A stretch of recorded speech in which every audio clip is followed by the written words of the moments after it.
Hi everybody, I'm Steffi. I'm part of the NET team here in Letterkenny, and today we're going to be hearing Father Kevin speak about how God is not only a provider, but a healer.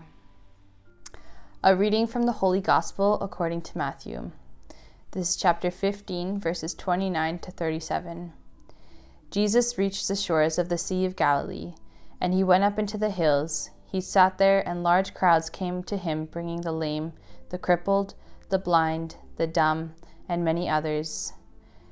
These they put down at his feet, and he cured them. The crowds were astonished to see the dumb speaking, the cripples whole again, the lame walking, the blind with their sight, and they praised the God of Israel.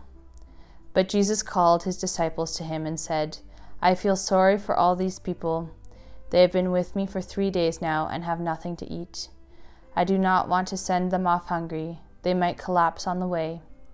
The disciples said to Jesus, Where could we get enough bread in this deserted place to feed such a crowd?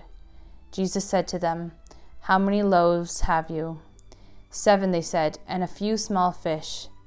Then he instructed the crowd to sit down on the ground, and he took the 7 loaves and the fish, and he gave thanks and broke them and handed them to his disciples, who gave them to the crowds.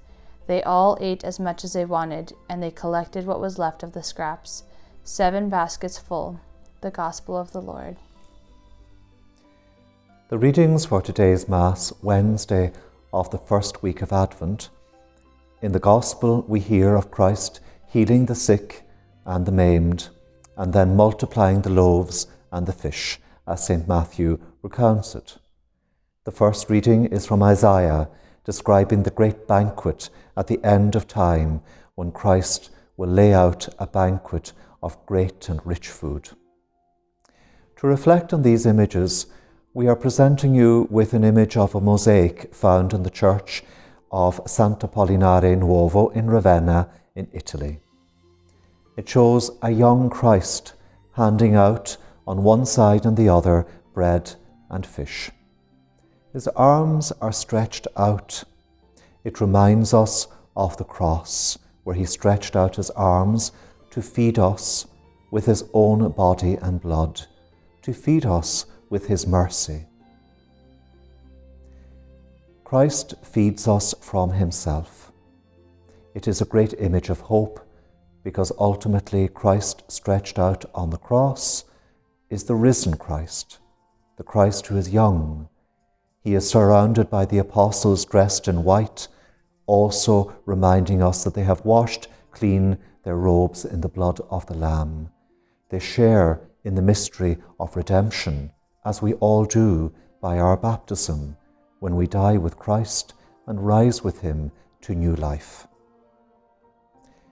Christ is the great beacon of hope. In his birth in Bethlehem, and fulfilling it in the cross and resurrection. He feeds us with himself. The Eucharist is the food of hope. Give some time today to thinking how your baptism makes you a person of hope, that you already share in the eternal life that is to come. You are fed with the Eucharist. Light a candle to remind you of the light which is the hope that we bear within us as we prepare for Christ's birth at Christmas.